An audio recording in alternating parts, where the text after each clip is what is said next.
What's going on everybody, my name is Cosmic J and welcome to my channel, and today we're going to be reviewing the Celestron StarSense Explorer as a complete beginner to astronomy. This is a V114mm aperture version and it is honestly, well, obviously the best telescope I've ever used because I've never used any other telescope before. What I was trying to say is that it really gave me an easy route into astronomy and showed me everything that I wanted to see quite easily as well, and everything is really well explained with this telescope, and it is also very easily put together. As you can see here, it does actually come with a red dot sight starfinder, which I found pretty epic as a British person who has never seen guns in my life. And with that in mind, I found it really easy to line up. As you can see, all you need to do is turn these two knobs that I show and it gets it lined up pretty good. And of course I will show you the inside of this with the cap off, as this is a Newtonian reflector. As you can see there is a mirror in the back with a little dark circle on it, and of course there is a mirror also in that little circle in the front in case you didn't know how it worked. And as you can see here, you are actually able to stick your hand inside of these as there's no lens stopping you, although I don't know how recommended that actually is.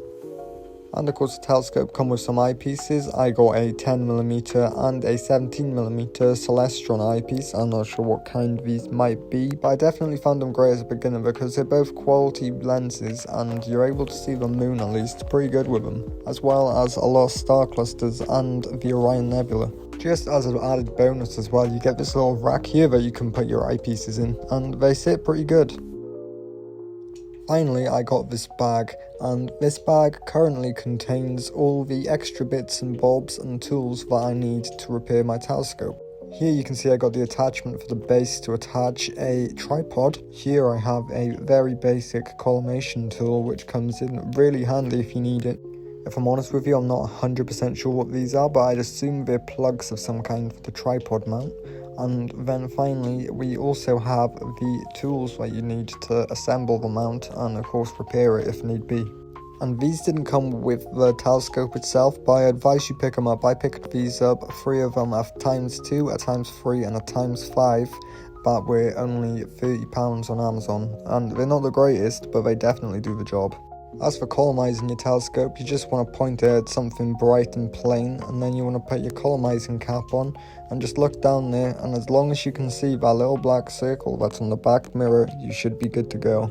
And as long as it looks like this as well, and you can see that mirror right in the center. To attach a lens, it's pretty simple. Just make sure all these screws are undone, and then pop your lens in, and then tighten the screws evenly so they sit nice and flush against the lens, and make sure it doesn't wobble, and then you're pretty much ready to go. And now finally we are setting up the StarSense app. So this is actually pretty easy, but it took me a minute to figure it out. So what you gotta do is line up your phone camera with this mirror and make sure everything's just perfect. And then once you've done that, you want to pick out a bright star like maybe Jupiter. I know it's not a star, but you get my point. Just pick out something bright that your phone can recognize and see very clearly in that mirror. Then once your telescope is aiming at it, simply go over to the red cross here and zoom in directly on that star, and then you should be lined up and it can take you pretty much anywhere you want to go in the sky. And it's not 100% accurate, but it's pretty accurate. Right now you are watching a live feed of Jupiter. Now I do adjust the settings and I can actually bring out the stripes, and this is being done on my phone.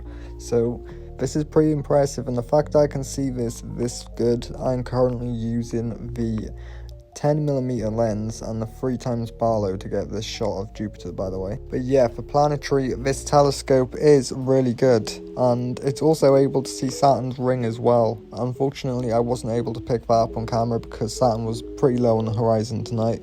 I am also able to pick up some pretty cool photos of at least Orion's Nebula. I'm still trying to figure out how the camera and all works, but I'm really having fun with it. So overall, I give it a 10 out of 10, 5 stars. Good job Celestron, I guess, because you managed to get me into astronomy. I do look forward to my future with this channel, as well as posting my learnings, my findings, my everythings. But yeah, anyways, thank you all for watching, and I'll catch you in the next video, and bye for now.